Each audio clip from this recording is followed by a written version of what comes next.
ay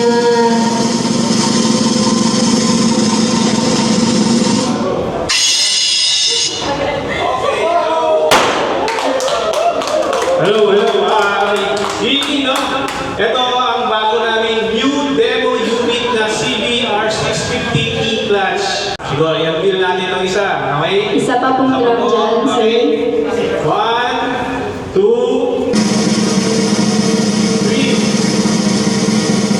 Okay. Ito naman ang bago to CBR 500 E-Clutch. Alright, so papunta tayo ngayon sa Honda Flagship Parañaque. Launch kasi today ng mga bago nilang demo bikes. So exciting to. Sa mga matagal na nakasubaybay sa channel natin, alam nyo kasing na-test ride natin lahat ng demo units nila dun. Yung Rebel 500, NX 500, CB 650R E-Clutch, XADV, tsaka yung Transalp. Kaya excited ako kasi may mga review na naman tayong bagong big bikes galing sa Honda. Sana meron nung CBR 650R. Na-test ride ko na naman yun. Kaso sa loob lang ng ng Honda Safety Driving Center. Dun sa driving course nila. Iba pa rin kasi pag nagagamit mo sa public roads. Mas na-experience mo yung motor in real world conditions. Kaya syempre mas na-review mo ng maayos pag ganun. Lakas itong bago ng ating CVT setup. NCY pala itong gamit natin. And kung gusto nyo malaman kung ano yung specific na nakakabit, check nyo na lang yung huling video natin dito sa YouTube. Alright, ito na Honda Safety Driving Center. Tapos katabi lang nito yung Honda Flagship Parañaque. Alright, we are here. Honda Flagship Parañaque. So ito yung pwede mag-park. Thank you, sir. Alright, may zone test dito. Tara, tingnan natin yan. Kaya ito guys, maganda pag naka-Ayuchi BX kayo. Pagpaparada kayo in public, pwede nyo tanggalin. Lagay natin sa U-Box. Merong Kawasaki dito, Z1000, Suzuki V-Strom. Ito dalawa, isang blue, isang yellow. Ito may zone test 400G. Ang ganda nitong gray. Pero alam ko V1 to kasi iba na yung gray ng V2. Ito naman guys, kuya ng zone test 400G, itong XADV. Kahawig talaga ng zone test no? Ganda rin ng crash guard. Tapos naka GR na ilaw. Ito pa ibang big bike sa event. Tara guys, pasok na tayo. Ayun, nag-register pala. Attendance po for raffle din. Attendance, no? Ano po paparaffle natin? CB? Surprise po, yung demo unit pwede nyo nang iruwi. Oh guys, may raffle daw ng demo unit. Ito guys, may raffle ticket tayo. Tsaka Caltex card. Food trip muna tayo. Tara guys, magkape muna tayo. Yun, thank you sir.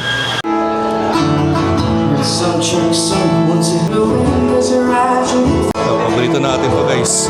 Tara, kain tayo. Alright, so nabit natin dito si Sir Crank Casual. First time ever. Alright. Start na event guys. Siyempre, welcome muna natin ang mga riders natin. Logo riders. Honda number 1. Logo riders, Honda. Hello, na sir. Logo riders, Honda number 1. Okay. Ayan.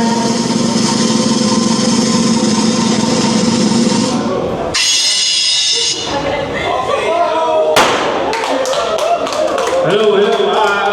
Speaking of, ito ang bago naming new demo unit na CBR 650 E-Clutch. Okay, bali, again, alam ko naman na this is a 2024 model. Ngayon, ano yung pagkakaiba niya dito sa isa? Siguro, i-unveil natin ang isa, okay? Isa pa pong drum dyan, sir. 1, 2, 3.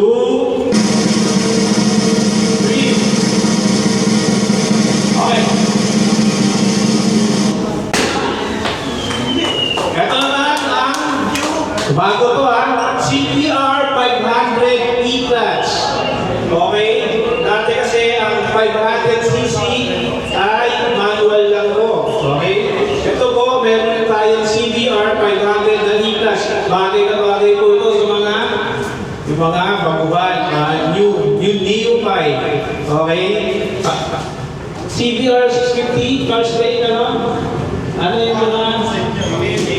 Yung 650 po, again, pwede nyo po siyang i-schedule sa amin para iramin. Okay? Wala po itong 0 kilometer po ito. Pero nga ng susi na ito, Josh. Susi daw po. Josh, kasi yung nga susi na ito, meron na siyang plaka. Pwede ba sa breakfast rin yan? Pwede, basta i-PM nyo lang ako, CBRPX, saka logo, pwede nyo pong hiramin ako. Okay? Sir, PM na kita mamaya. Kaso, hindi siya nakakay. Okay? Then, 0 kilometer siya. Kasi 0 talaga, may plaka na rin po ito. So, demo unit namin para mas makit nyo yung paggamit, siyempre. Pag in the future, bibili na rin tayo. Diba? Ngayon, i-explain ni Ashley kung ano yung pinagkaiba talaga nito ng dalawang CBR na ito. Thank you! Okay, ano ba yung pinagkaibahan ng dalawa? CBR 650R then CBR 500R. Parang nandun na sa sinabi ko yung pinagkaibahan nila. Sa CC lang sila nagkakaiba. Pero pwede sila i-clutch yung technology. So ano ba yung i-clutch? Sa mga hindi po nakakaalam, yung i-clutch na mas maging smoother yung shifting niya. So bakit naging mas smoother? Dati di ba ano siya, pasok pa rin naman siya sa manual. Ngayon kasi na may i-clutch siya, mas gumanda. Ayun nga, mas naging smooth yung shifting. So dati kasi kapag sa manual, ipipigal mo na yung clutch, then doon siya aandar. Ngayon kasi sa i-clutch, once na i-start nyo, Diretso ka na, mag-shift ng gear. ayan, mas naging smoother. Ayan lang, yung pinagkaibahan nila is yung isa 500cc and yung isa is 650R. Basta po natin ang bola. Madali lang kayo po yung question ko.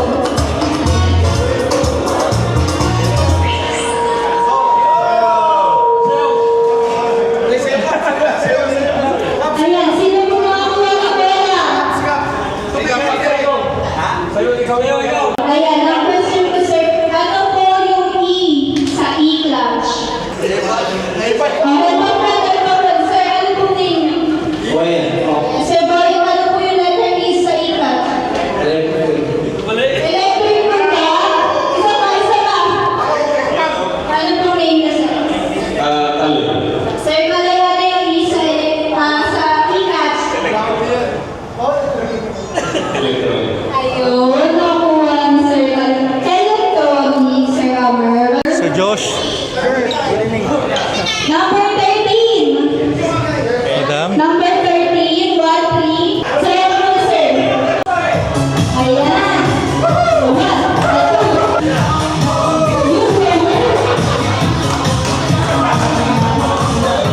Ayan, thank you very much, sir. Dahil dyan, Sir Josh, mag-picture naman si Sir. Wala ba kayong kamay dyan? Palakpakan naman natin si Sir. Ang friendly. Sir Dubi Moto. Thank you, sir. Nubi. Shout out. Ganda rin itong CBR 150R. Marami silang Click 125 V4 dito. Ito Smart Edition pareho yan. Meron din mga standard variant. Yan ang ganda nitong bagong bagong kulay ng Giorno. Itong dilaw. Ito naman guys, may mga TMX.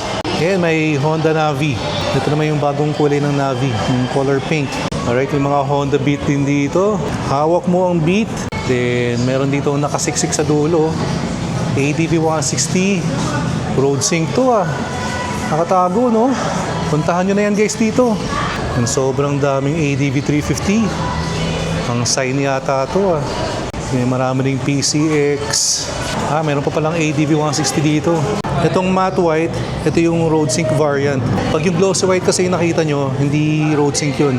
So I guess sa mga naghahanap ng ADV 160 road sync, takbo na kayo dito sa Honda flagship Paranaque. Alright, so maraming salamat ulit sa Honda Flagship Parañaque sa invite. Napuno na ngayon Mas dumami yung mga motor na nakapark Silipin muna natin yung mga motor. Karamihan Honda CBR. Pero ito yung pinakagusto ko dito. Or isa sa pinakagusto, itong Zontes 400G. Tapos itong XADV ni Dubimoto. Na-meet ko kanina sa taas yung may-ari nito. Alright. Na-miss ko magmotor ng gabi Lamig So doon pala sa mga gustong i-test ride yung CBR 650R E-Clutch, again mag-PM lang kayo sa Honda Flagship Parañaque. Pwede naman kayo mag-walk-in, pero I suggest mag-PM muna kayo para lang na siguradong available yung bike. Tuwing nakakita ko ng Zontes 400G, laging laging merong spark. Parang tinatawag ako.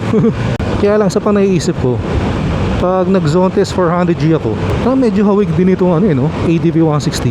Or may isa pang option. Pag na akong bumili ng bagong motor, i-all out ko na lang yung upgrades nito ni ADV 160. Yung tipong mag-Brembo na tayo, na braking system. And shoutout pala ulit sa mga nakakilala sa atin dun sa event. Kaya maraming salamat sa inyo. So hanggang ngayon hindi pa rin ako sanay Yung pag may lumapit sa akin tapos sinabing pinapanood nila yung videos ko, nakakataba ng puso. So shoutout sa iyo, brother Crank Crashwall, tsaka again kay brother Dubimoto. So follow nyo rin sila. Sinay ko kanina, maganda rin yung mga motorcycle content nila. And doon pala sa mga hindi pa nakasubscribe dito sa channel natin, baka naman so favor na rin, paklik ng subscribe button below and like and share the video. And maraming salamat sa mga sumama sa pasyal natin today. Kita-kits tayo sa next video. Ingat kayo lahat palagi. Always ride safe. Peace out.